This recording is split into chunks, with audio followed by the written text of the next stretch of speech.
tout ça, les choses n'arrivent pas par hasard. Hein. Je me disais, et tous ceux, moi je le dis très sincèrement, tous ceux qui sont aujourd'hui encore à TPMP, machin, à prendre leurs 500 balles, 1000 balles, 2000 balles de cachet par soir, ils le font contre les intérêts français et ils le font contre le peuple qui, lui, est souverain. Voilà.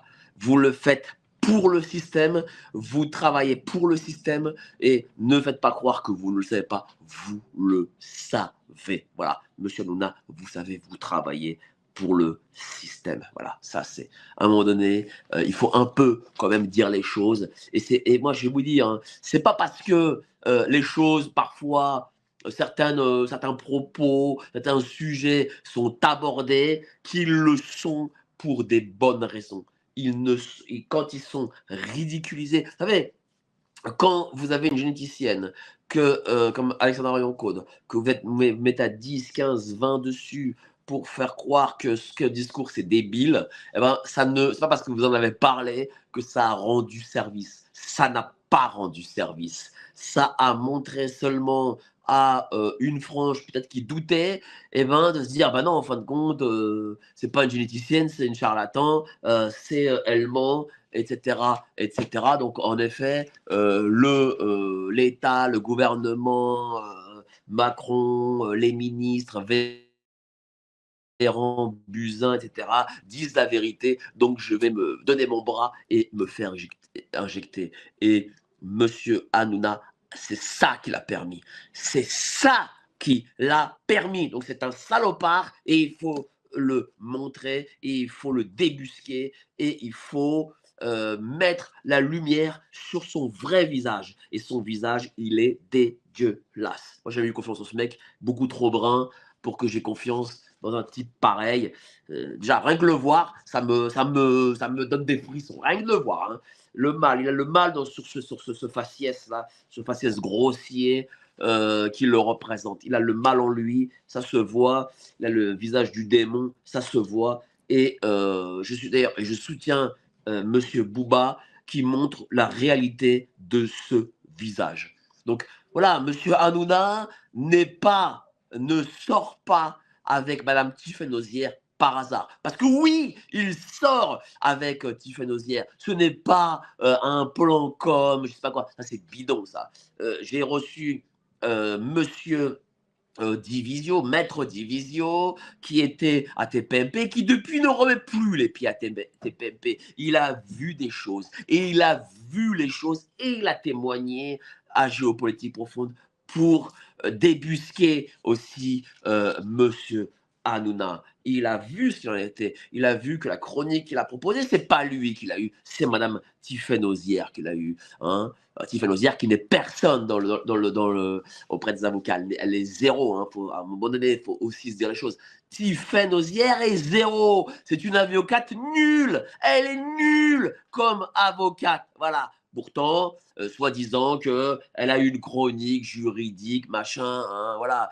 Tiffany Ozière, elle a juste passé un peu le barreau, elle s'occupait du droit social, syndical, un truc dont on n'a rien à foutre, et elle se retrouve aujourd'hui associée avec un des plus grands cabinets fiscalistes de la place de Paris. J'en parle la semaine dernière. Allez voir ça. D'ailleurs, ce cabinet fiscaliste a été perquisitionné par la justice parce que ce cabinet fiscaliste permet des fraudes qui se comptent en dizaines et dizaines de millions d'euros pour ses clients qui pèsent 15-20 milliards, comme c'était le cas de cet oligarque russe. Parce que Madame Tiffany Ozière, comme disait Coluche, il y a les avocats qui connaissent le droit et il y a ceux qui connaissent le juge. Madame Tiffany Ozière, elle connaît surtout le juge. Elle ne connaît pas le droit. Le droit, elle ne sait pas du tout ce que c'est.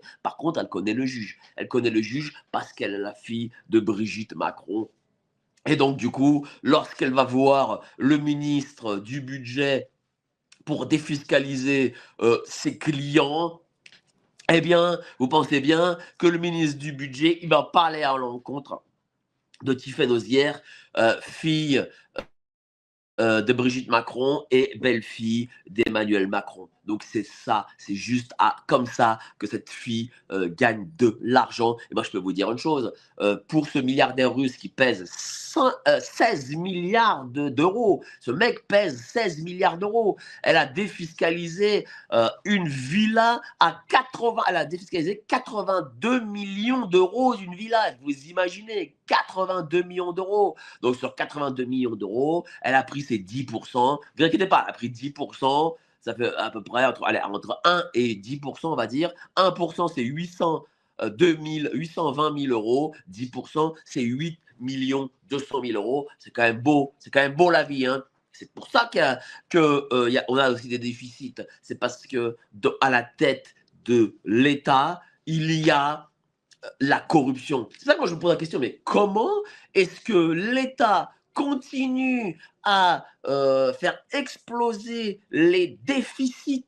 L'État continue à faire exploser les déficits alors que nous ne sommes plus en quoi qu'il en coûte. C'est-à-dire qu'aujourd'hui, il y a plus de dettes, on fait plus de dettes sans quoi qu'il en coûte qu'à l'époque du quoi qu'il en coûte. Mais attendez, c'est pas possible théoriquement. Et moi, quand je marche dans la rue, quand je prends le train, quand je prends un service public, je ne vois pas où est l'investissement. Hein. Donc, comment se fait-il que l'État a plus de déficit qu'à l'époque du quoi qu'il en coûte, alors qu'il n'y a aucun investissement de l'État? C'est parce qu'il y a de la corruption à la tête de l'État. Et lorsque l'on voit que la fille du premier monsieur de France permet sur une villa une défiscalisation de 82 millions d'euros, on a compris que cette corruption, c'est en réalité un système. Cette corruption, c'est un système totalement généralisé.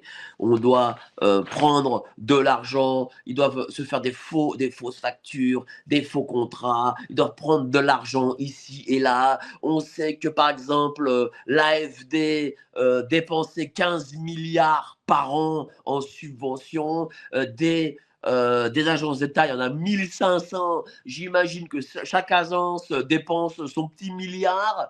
J'imagine aussi que chaque mec à la tête de ce pays se prend son petit milliard, qui donne je ne sais combien de dizaines de milliards à BlackRock, qui vendent les fleurons. Voilà, c'est ça l'État républicain, c'est ça la République, et c'est dans ça qu'est Monsieur Hanouna, parce que Monsieur Hanouna est un complice de ça, il travaille avec ces gens, il sort, il va se marier peut-être même bientôt avec celle qui permet aussi, qui est un des moyens pour cette corruption. Voilà, Hanouna est un salopard. Voilà, voilà, c'est un vrai salopard, je peux vous le dire. J'espère que vous verrez cette vidéo. Je le sais que vous avez vu l'entretien que j'ai fait avec Maître Division. J'espère que vous avez bien eu mal au cul. Je vous dis très sincèrement.